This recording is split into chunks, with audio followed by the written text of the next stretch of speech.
dito. Manong Chapit, hindi ka ba natatakot na ikaw ay patayin? Kung mamamatay ka. Ang sagot niya, hindi ako tao pag hindi ako nakaramdam ng takot. Lakaideo. Ang sagot niya, very simple. Kung mamamatay man ako, na pinili ko itong pagtindig sa tama para sa ating mga kababayan at sa ating minamahal na bansa, tatlo ang dadaanan nila kung papatayin nila ako. He was referring to the government of Marcos and Romualdez. Ang taong bayan magagalit, hindi man lahat pero may magagalit. Ang mga Ilocano magagalit, at ang higit sa lahat, mananagot sila sa Diyos na makapangyarihan. Kasama din po natin ang dating commissioner sa Presidential Anti-Corruption Commission na si Attorney Manny Luna. Yan. Kasama din po natin ang isa sa mga nagsasalita at naghahayag tungkol sa mga pag-a-analyze sa patakaran at relasyon ng Pilipinas sa ibang mga bansa at nagbibigay ng kaliwanagan sa lipunang Pilipino sa mga mainit na isyu, isang writer, si Kaado Paglinawan.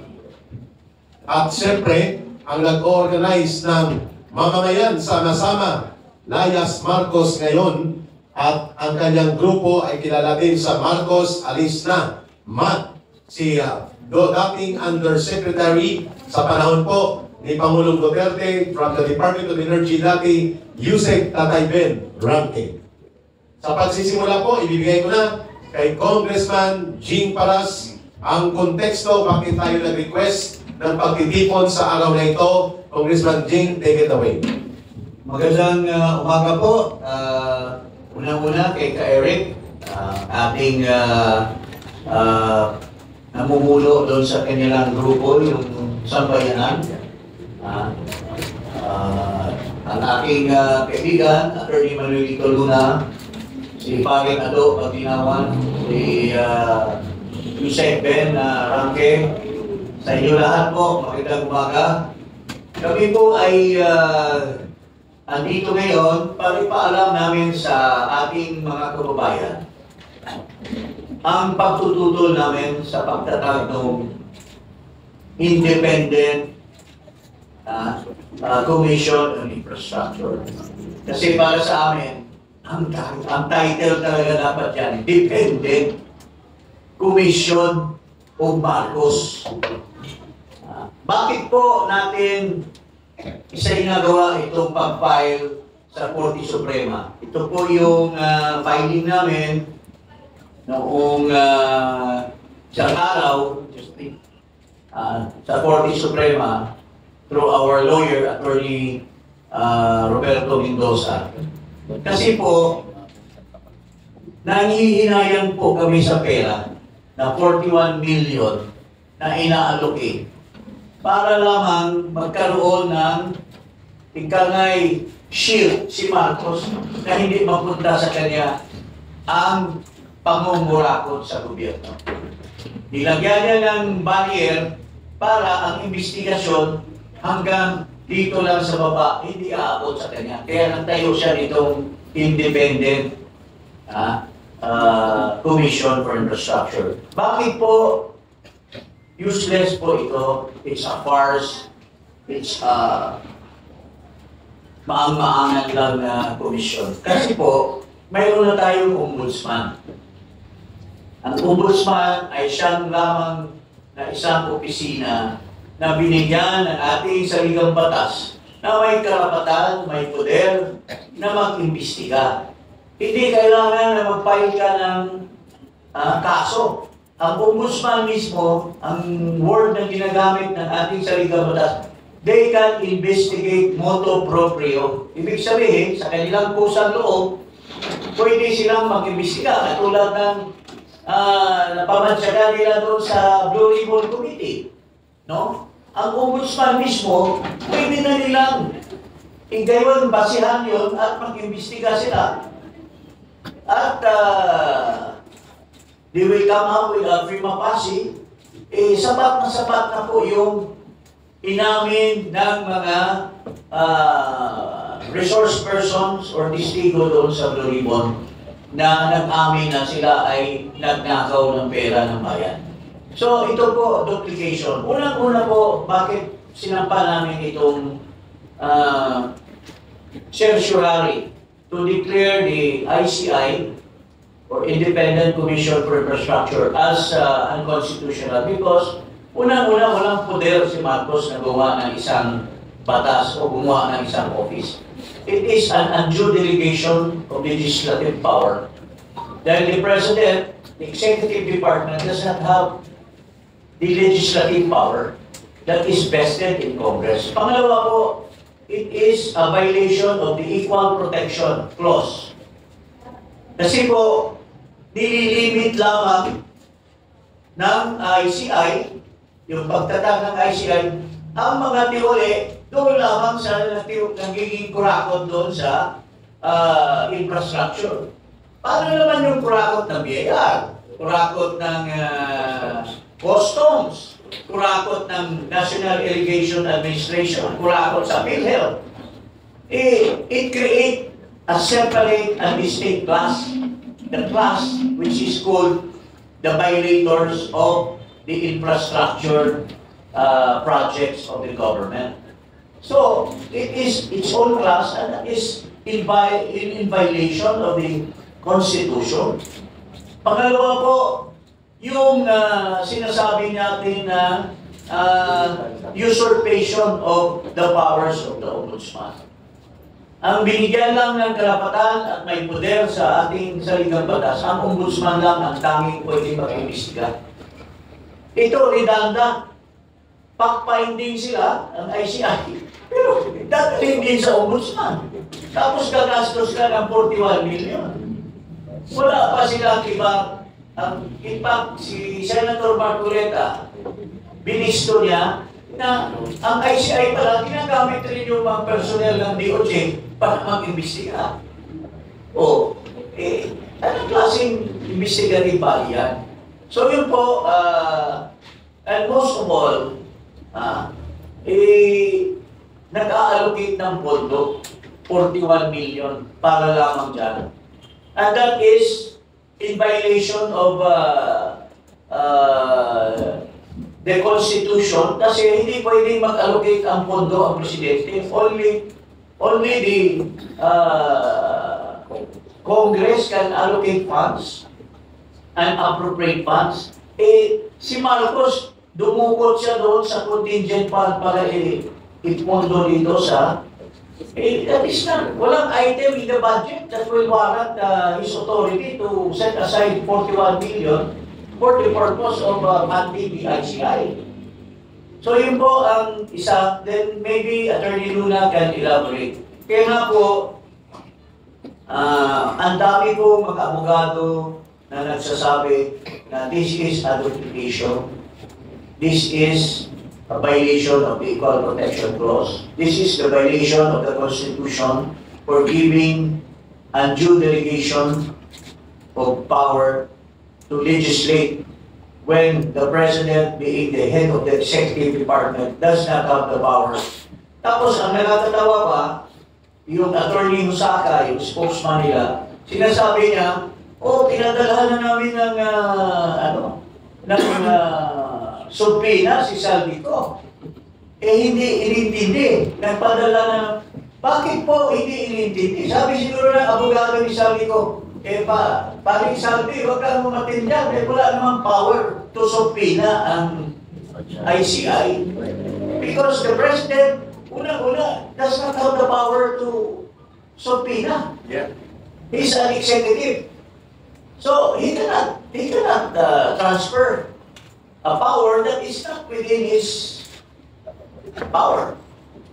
So, kaya nakakatawa lang. Tapos, ang pinakahuling nakakatawa, ito, klarong-klaro na useless itong ICI dahil piniprejudge na ni Marcos. Tinanong siya ng media, kayo siguro, mga kasama niyo sa mainstream media, tinanong siya, sir, ano kay Romualdez? Ay, walang basihan. Ang kaso kay Romualdez, walang nakikita. Siyempre, wala talang makikita kasi kung sabihin ni Justice Reyes, sabihin ni Babe Singson, kasama si Romualdez yan, ay, hindi, huwag nyo isama. Huwag nyo isama yan. Akin lang, huwag nyo isama. Kasi mag-a-announce ako na hindi siya kasama. So, sino? Sino ang mag-decide finally dyan sa ICI? Si Marcos, because he created it. So, sabi mo, sir, ang dami, sabi ni Javid Simpson, sir, ang daming flood control projects, 31 billion sa Norte. Eh, yung anak mo, si Sandro, kasama daw. Uy, sabi, huwag na isama si Sandro dyan. Sasabihin niya sa ICI, he can do it. He is the one that created it. Yes. So, talagang pwedeng takpan niya ang mga tiwali. Kaya, sayang yung pera ng taxpayer. Nilustay na 1.3 million. Nilustay na nila. Ngayon dadagdag 1.2 trillion. Nilustay na nila. Pinirmahan ni Marcos yung General Appropriations Act. Tapos magmaamang na amaangan siya, hindi siya kasama. Ha? Sinabi niya, 4,000 pages. Binasa ko. Binasa ko. Eh bakit nakalusot yung 29 billion lang yung binito mo, pinalusot mo lahat? Di, may sabuatan sila ni Romualdez at Saldi ko. Kaya niya ginawa ito para sabihin niya sa tao, oh, nag-imbestiga kami. Pero sa loob ng ICI, bulong-bulungan, Sir, President, sino po isasama namin? Oh, mag-isama ko, mag-isama namin. So, ganon ang purpose ng ICI. So, ito po, kung may mga tanong kayo mamaya, sasagutin ko namin. Ipasa ko kay Atty. Luna. Atty. Maniluna, please explain itong petition ninyo sa Korte Suprema. Magandang umaga sa ating mga kasama dito. Bilang dating commissioner ng PACC at isa sa mga nag-drop ng Executive Order No. 43 creating the PACC, nakikita ko dito itong ICI ay parang binubuhay ng Pangulong Marcos Jr. ang PACC na inabolish niya. So this is an implied admission of a big mistake on his part. Remember, unang araw ng kanyang pagbuko, inabolish na niya ang PACC. Eh ano itong monster na ngayon na na-create niya, ICI? Eh halos parehas ang template nito. However, this is different. Dito same eh. Kasi, pag binasa niyo ang Executive Order number 94, sinasabi doon, siya ay isang fact-finding ad hoc body. So, hindi siya kasing tulad ng PACC. So, pwede ba ang Presidente mag-create ng ad hoc body tapos pondohan niya ito gamit ang kanyang poder under the Constitution? Actually, hindi. Kasi wala sa GAA ng 2025 itong pagpondo sa ICI. Second, this is a violation of the Equal Protection Clause, yung Executive Order number 94. Kasi, he created a class eh. Do you mean to say ang corruption ay nasa DPWH lamang? O sa infrastructure projects lamang? Taramang ang corruption sa buong gobyerno ni Marcos. So how could you now say na yung ICI ay para imbestigahan ang korupsyon when it limits itself only to the flood control projects at saka other infrastructure projects? In other words, excluded yung ibang kaso ng korupsyon. Eh, problema din yan eh. Di ba?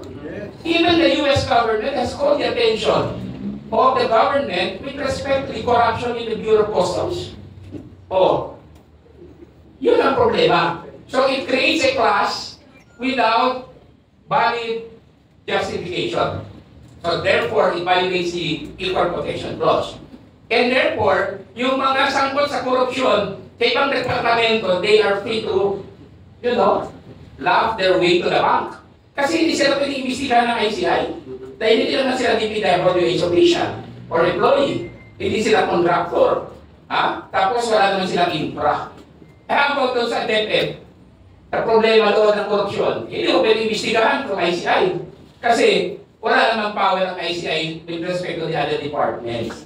Yun ang depekto. Now, and the last is, I would like to emphasize na kaming tatlo, si Atty. Jean Paras, myself, Atty. Manilito Luna, and Atty. Ferdinand Topacio, we filed the petition as taxpayers, Kasi kami, katulad ninyo, nagbabayad po kami ng taxes. At itong 41 million na nirelease para sa ICI, this violates the Constitution. Kasi only Congress can appropriate money.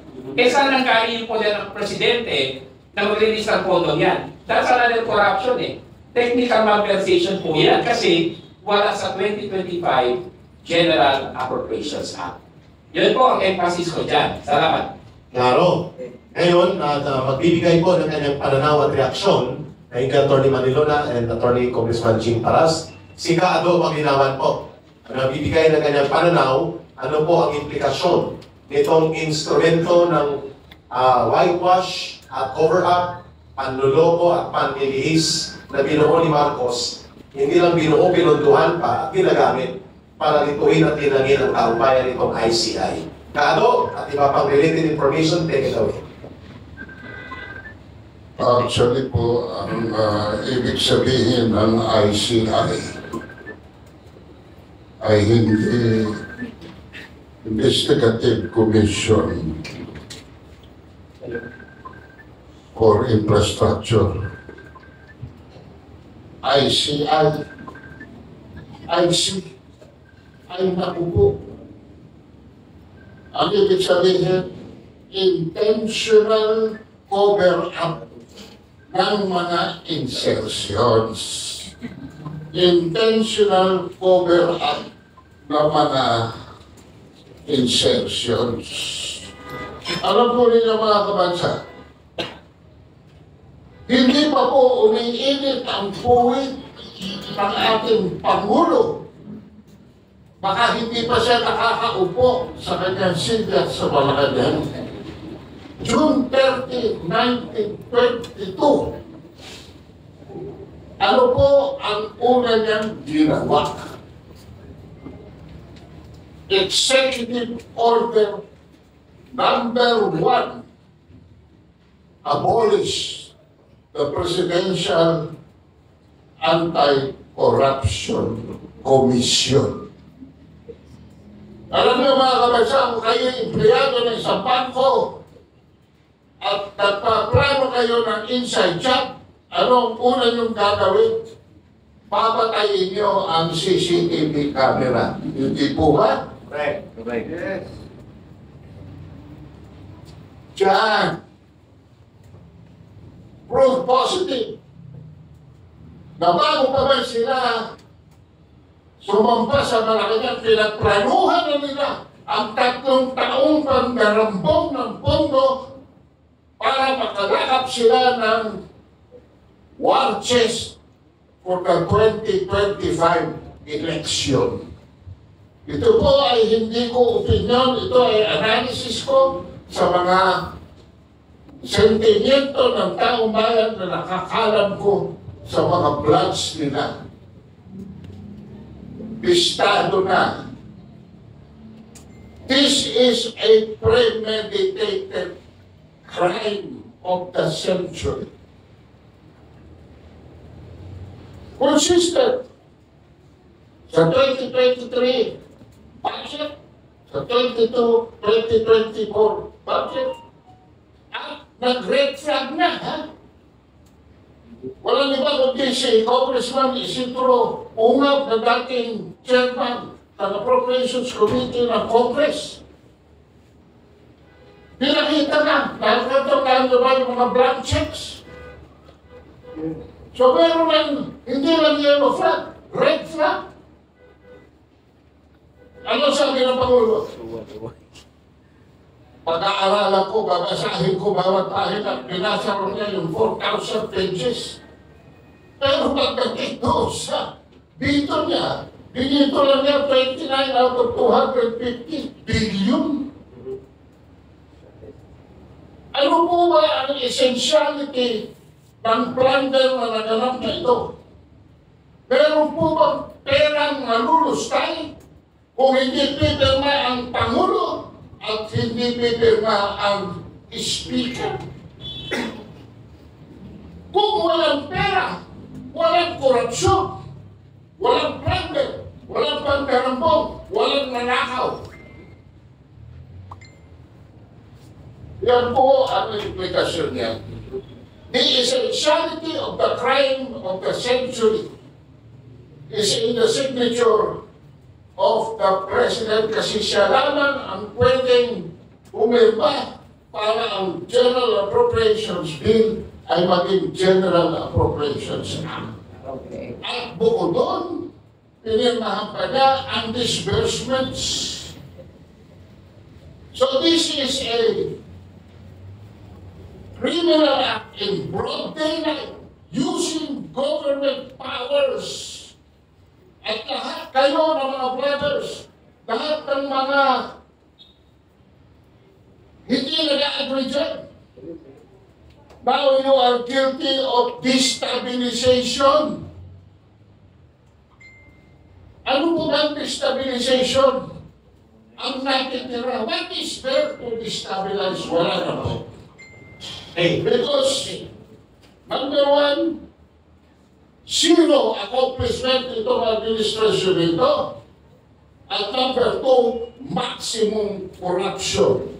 Wala na po tayong pwedeng i-destabilize. Maraming salamat po. Maraming salamat sa pahayag na ginawa ni Ka Paglinawan at sa kanyang maikling ngunit malaman na pahayag as a response ng taong bayan.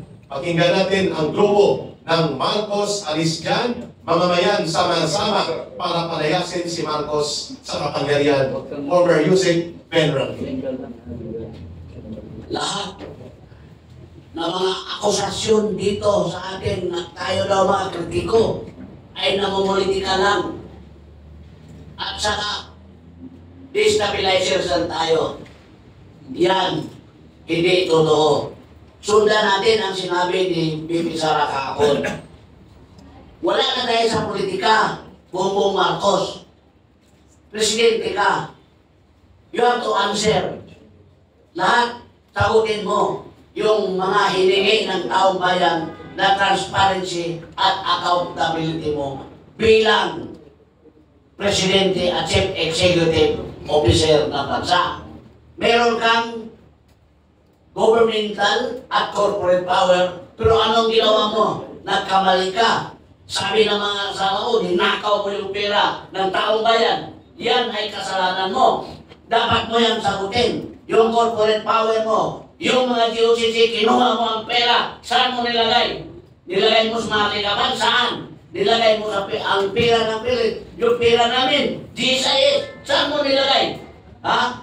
Nilagay mo sa finance, binilagay sa DBM, at pinunta mo sa mga unprogram bank at ninakaw nyo. Yun ang mga kasalanan mo. So tama na, sobra na, managot ka sa taong bayan. Kaya nga, dahil ginagamit mo lahat ng mga government instrumentalities, weaponize it against us and to defend yourself. Hindi yan magsilbi dahil we have a dose of medicine. Rally, people power, alisin na namin. Tama na, sobra na, Bongbong Marcos. Yun. Ngayon po ay i-open na natin sa open forum ang mga pagtitipon na ito. At maraming salamat. At ngayon ay handa na po tayong tumanggap. At i-emphasize na namin dito ang ating panawagan ay mapayapang pagkilos, nasa bounds of the law. At ang ating panawagan na Marcos resign ay isang malayang pamamahayag. Ay hindi panawagan po ng kudita, hindi panawagan ng rebellion, o hindi panawagan ng karahasan at kaguluhan. Ito ay mapayapang pagkilos within the bounds of the enshrined rights of the people sa Bill of Rights. Ngayon, kung isang magtanong at magpahayag kayo ng inyong katanungan, may naliwanagan si Congressman Jim Paras. I just want to correct yung kay Ben, hindi po kami magpaalis kay Marcos. Sinasabi niya, alisin. Kusang loob si Marcos na bumaba. Wala po kaming aksyon na alisin siya. Kusang loob niya kung nakonsensya siya sa taong bayan, ang panawagan lamang ng taong bayan, kung ikaw ay sobra ng ginagawa mo at kawawa ng bansa, malapit na tayo mahulog sa bangin, Mr. Marcos, please resign. Pero wala po tayong aksyon tungkol sa we go out of our way and overturn the government. Hindi po yun ang panawagan ng mga taong bayan. Usang loob mo. So, sinasabi, nag-destabilize daw, may sinasabi si Tulfo, at inaakusa niya yung ilang tao. Pero, ang ang ginagawa nila is to destabilize the government. Yes. Hindi po totoo yan na may mga nag-destabilize. Because it is really Marcos who destabilized the government. Correct. Dahil sa mga mali na mga ginawa niya. So much travel, walang return to investment. So much, natutulog sa pansitan. Na-discover lang pala niya na yung pera na nilustay nila, binigay nila sa DPWH, na-discover niya pala na wala palang 5,500 flood control. Inamod daw, binangga daw ng barko ang mga flood control. So, yun po mga kababayan. So, anyway, balik namin kay Eric. Congressman Jing, thank you so much for that clarification. Napatayo na si Eric talaga. I will just request 3 minutes then okay for me. First minute po, mga kababayan. Una, malinaw po ang ating ipinapahayag. Mapayapang pagkilos, sama-samang pagkilos within the bounds of the constitutional rights of the people. Hindi po tayo nananawagan ng panumang karahasan. Kasi yan pong inaantay na makinig. Pinapakinggan tayo ng Malacanang at ng mga tauhan nila, the ILG, PNP, CIDG, DOJ. Pinomonitor nila ito ang ating mga pagpapahayag. So we understand why, as a lawyer, Congressman Jake Paras needs to clarify kung ano ang bounds ng ating pagkilos. Number 2, mga kababayan. Baka makalimutan po ninyo, inamin ng DBM, inamin ng DPWH inside Congress, recorded during the budget deliberation, na si Marcos ay pumirma ng pagpapatupad ng 4,000 mahigit na flood control projects sa loob ng 2024, 2025, and even part of 2023. Ulitin ko, 4,000 flood control projects. Siya ang pumirma at ipinatupad ito batay sa unprogrammed appropriations. And under the Executive Order number 92, all projects chargeable to unprogrammed appropriations, only the President can approve and make the release. Tapos papaniwalain niya tayo, inosente at purokoy, tarantado. Ikaw ang pumirma, nagpa-release na pa-implement ng 4,000 flood control projects. Check the record on the deliberation at ang nagtatanong sa kanya, kalaban pa namin nung ako po. Kasama ko dati, kalaban ko na. Si Representative Antonio Tino ng Alliance of Communist Teachers. Nasa record ng Congress. So malinaw na si Marcos ay isang pulukoy. Wala sa wastong katinoan at hindi maayos ang kanyang mga ginagawa, panloloko at mga scam sa taong bayan. Last point. Kahapon lang nagsalita si John B. Grimulya, DILG Secretary. Ang tono niya ay hindi ang pagrespeto at paggalang sa karapatan ng mamamayan sa malayang pagtitipon, mapayapang pagpapahayag, kundi pananakot. Sabi niya, aaristoin namin ang sino mang papasok sa Mendiola area sapagkat ito ay declared na no man's land. Wow, that's a military term. Ang no man's land ay ginagamit niya sa digmaan. No man's land, you review your footage ng kanyang sinabi, no man's land ang Mendiola. At sino mang mag-attempt na pumasok, aaristohin nila. Wow! Ano pong basis nito? Kasi ang batas ay malinaw sa warrantless arrest. Walang karapatan si John B. Grimulya na magsagawa ng warrantless arrest unless nakikita niya may nabibitbit ng armalite, ng mga bomba at mayroong mga aktual na kaguluhan. Anong ibig sabihin nun? Overt act. Kailangan may overt act. May overt act. Anong ibig sabihin nun? Are they going to create the situation for warrantless arrest? That's very dangerous. At habang nagsasalita po ako ngayon, hingin ko ang paintulot ni Atty. Jing Paras, ni Congressman Jing at ni Atty. Maggie Luna. Pinuntahan ng pulis sa Region 6 sa Iloilo City ang barangay captain namin sa unang barangay kung saan ako nakatira. Ngayon lang habang nagsasalita ko, kaya pala yung tawag sa akin ng barangay captain. Barangay Tansa, Timawak, Zone 1, Iloilo City.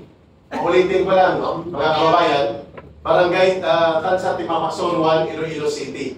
Ang address po ni Ka Eric, yun po. Barangay Tansa, Timawak, Zone 1, Iloilo City. At ang sabi ng police, may nakaregister sa aking baril na hindi nila alam kung surrender ko na po.